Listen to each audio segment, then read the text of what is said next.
Hoje a gente vai mergulhar fundo em um dos capítulos mais solenes e decisivos de toda a Bíblia, Êxodo capítulo 11. Isso aqui não é só um relato de algo que aconteceu há muito tempo, não.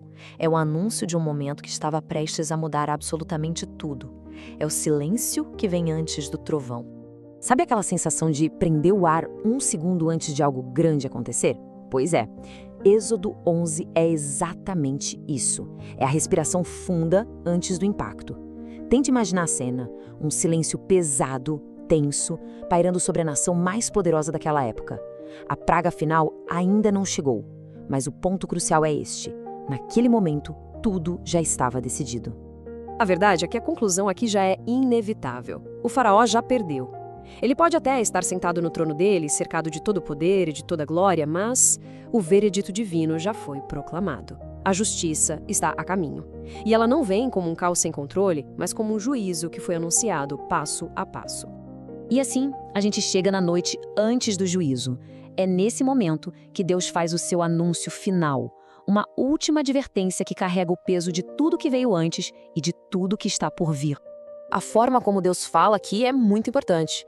Ele não diz, olha, vou tentar mais uma vez, ou toma aqui mais uma chance. Não, ele diz, ainda uma praga. Essa pequena palavra ainda, ela tem um peso de finalidade. É como a última peça de um quebra-cabeça sendo colocada no lugar. O juízo não cai de surpresa. Ele é a conclusão, o ponto final de uma longa série de avisos. Então, qual era o verdadeiro problema do faraó? Será que ele não entendeu? De jeito nenhum. O problema não era falta de informação. Moisés foi claro, os sinais foram inegáveis. O problema era outro, orgulho. Um orgulho tão profundo, uma resistência tão teimosa que simplesmente impedia ele de reconhecer que existia uma autoridade maior que a sua. Vamos tentar entender agora o peso dessa última praga. A escolha do alvo não foi nem um pouco aleatória. Atacar o primogênito tinha um significado cultural, pessoal e espiritual devastador. Para a gente ter uma dimensão do que estava para acontecer, a gente precisa entender o que o primogênito significava no mundo antigo. Ele não era só o primeiro filho, não. Ele era o símbolo da força da família. Era a garantia da continuidade do nome, o herdeiro de tudo. Em resumo, ele era o futuro da nação. E é aqui que a gente percebe a lógica divina por trás desse juízo. Não é uma retaliação cega, mas um ato de coerência. Pensa bem. O Egito, que tentou destruir o futuro de Israel lá no começo, quando mandou matar os bebês hebreus, agora vê o seu próprio futuro ser confrontado. É a colheita inevitável daquilo que foi semeado. Então, a narrativa muda de foco para nos mostrar um dos contrastes mais poderosos de toda a Bíblia. Na mesmíssima noite, no mesmo território, duas realidades completamente diferentes iriam acontecer. De um lado, juízo. Do outro, proteção. Lado a lado. O abismo entre essas duas experiências é profundo. Enquanto o juízo se aproximava do Egito, trazendo caos, lamento e um verdadeiro colapso da sua fé, da sua teologia, lá em Israel o que havia era uma paz absoluta. O texto chega a dizer que nenhum cão moveria a língua contra eles. Que imagem poderosa para descrever uma segurança que vem do alto. E aqui está o ponto central de tudo isso. A proteção de Israel não tinha a ver com o mérito deles. Não era porque eles eram mais bonzinhos ou melhores, não. A diferença estava na aliança. A proteção vinha da cobertura de Deus sobre eles. A questão nunca foi quem eles eram, mas de quem eles eram. E essa passagem tem uns detalhes fascinantes. A praga não foi só uma tragédia, foi um colapso teológico, um golpe direto nos deuses do Egito. E sempre houve um tempo entre o aviso e a execução, uma última janela para o arrependimento. Ah, e a parte em que eles saem com prata e ouro, aquilo não foi um roubo, mas a justa reparação por séculos de trabalho escravo. E agora que a narrativa nos leva do juízo iminente para uma promessa de escape. Êxodo 11 não termina na escuridão, de jeito nenhum. Ele prepara o palco para a Páscoa.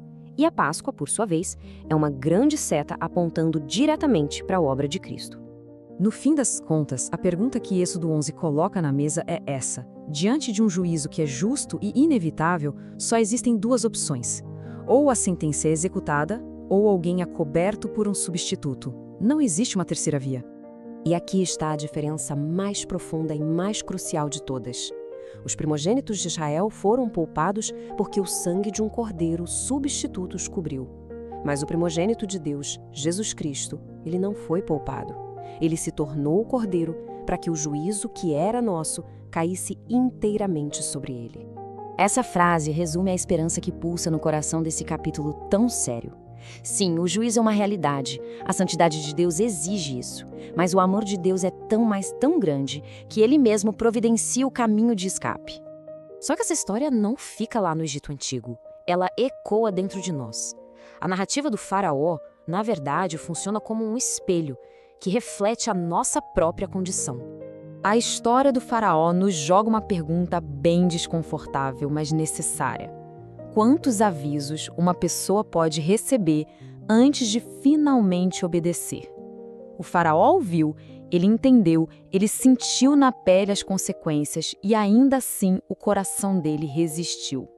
O que é, afinal, um coração endurecido? Muitas vezes não é falta de fé ou de informação, não. É excesso de controle.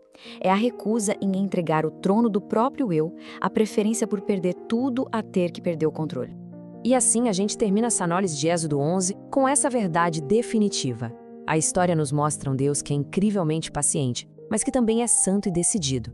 E quando, depois de tantos avisos, ele finalmente diz basta, isso não é um ato de explosão. É a conclusão lógica de um processo.